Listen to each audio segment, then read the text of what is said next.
Hello and welcome to Sagar Garg classes. आज हम लोग शुरू करने जा रहे हैं टर्म टू की अकाउंट्स का सफर, जिसकी शुरुआत हम लोग करेंगे पार्टनरशिप के chapter retirement of a partner के साथ। So let's start with retirement of a partner. पहला क्वेश्चन आता है sir, retirement of a partner का मतलब क्या है? When a partner ceases to be a partner of the firm and partnership firm continues. यानी कि एक पार्टनर जब पार्टनरशिप फर्म छोड़ के जाना चाहता है और पार्टनरशिप फर्म चलती रहती है, तो उस केस को हम लोग बोलते हैं रिटायरमेंट ऑफ अ पार्टनर। अब अगला क्वेश्चन हमारे पास आता है कि सर ये सीजिस का मतलब क्या है? तो सीजिस का मतलब है कम्स टू एन एंड। एक क्वेश्चन और आता है सर हमारे दिमाग में कि अगर एक पार्टनर पार्टनरशिप फर्म छोड़ के चला जाता है तो क्या बाकी पार्टनर्स पार्टनरशिप फर्म चलाएंगे? जी हाँ, बिल्कुल। बाकी partners partnership firm carry on करेंगे, बट उनके बीच की पार्टनरशिप डीड बिल्कुल नई बनेगी, यानी कि एक नया एग्रीमेंट बनेगा उन पार्टनर्स के बीच में। सर एक क्वेश्चन और आता है मेरे दिमाग में कि अगर सर दो ही पार्टनर थे और उनमें से एक पार्टनर छोड़ के चला जाए तो सर क्या पार्टनरशिप फर्म चलेगी?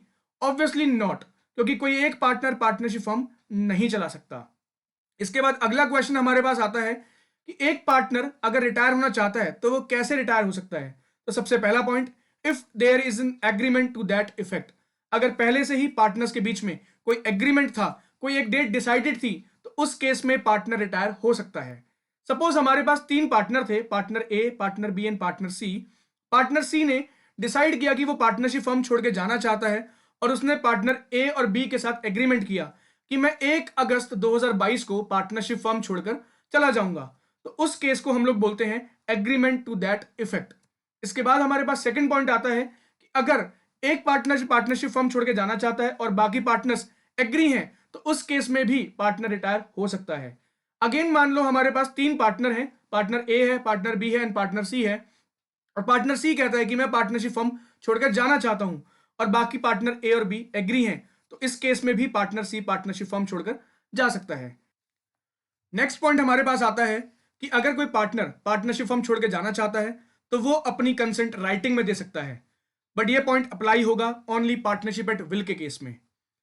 सपोज करते हैं हमारे पास तीन पार्टनर थे, partner A, partner B and partner C, और पार्टनर सी ने अगर अपनी कंसेंट को राइटिंग में दे दिया कि मैं पार्टनरशिप फर्म छोड़कर जाना चाहता हूं, तो उस केस में भी वो पार्टनर पार्टनरशिप फर्म छोड़कर जा सकता है।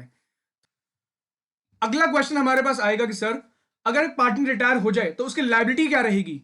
तो ध्यान रखना, जिस दिन उस पार्टनर ने अपनी रिटायरमेंट के लिए नोटिस दे दिया उस दिन तक तो वो लायबल रहेगा, या उससे पहले पहले तो वो लायबल रहेगा, और उस दिन के बाद से वो पार्टनर पार्टनरशिप फर्म में लायबल नहीं रहेगा। दैट मीन्स जो रिटायरिंग पार्टनर है वो डेट ऑफ रिटायरमेंट तक ही लायबल रहेगा। एक इंपॉर्टेंट बात और है, डेट ऑफ रिटायरमेंट वाले दिन अगर उसने पब्लिक नोटिस नहीं दिया तो रिटायरमेंट की डेट के बाद भी वो लायबल रहेगा। एक एग्जांपल से समझते हैं हम इसको कि अगर पार्टनर ए, पार्टनर बी और पार्टनर सी है हमारे पास, और पार्टनर सी ने 15 जून 2022 को कहा कि मैं पार्टनरशिप फर्म छोड़ के जाना चाहता हूं और पब्लिक नोटिस भी दे दिया, तो 15 जून 2022 से पहले पहले तो पार्टनर ए, बी और सी तीनों ही लायबल रहेंगे, पर 15 जून 2022 के बाद से पार्टनर ए और पार्टनर बी ही लायबल रहेंगे। इस चैप्टर में हम आगे क्या कवर करने वाले हैं? तो सबसे पहला टॉपिक हमारे पास रहेगा न्यू रेशो और गेनिंग रेशो का। दूसरा टॉपिक रहेगा ट्रीटमेंट ऑफ गुडविल। तीसरा टॉपिक रहेगा treatment of reserves, accumulated profits and losses. चौथा टॉपिक हमारे पास जो रहेगा revaluation of assets and liabilities, and पांचवा टॉपिक रहेगा amount due to a retiring partner, जिसको हम लोग सेटलमेंट भी बोल सकते हैं कि रिटायरिंग पार्टनर की सेटलमेंट कैसे करेंगे हम लोग। अगर आपको हमारी वीडियो अच्छी लगी हो तो लाइक, कमेंट एंड शेयर करें, और साथ के साथ हमारे चैनल को सब्सक्राइब करना ना भूलें।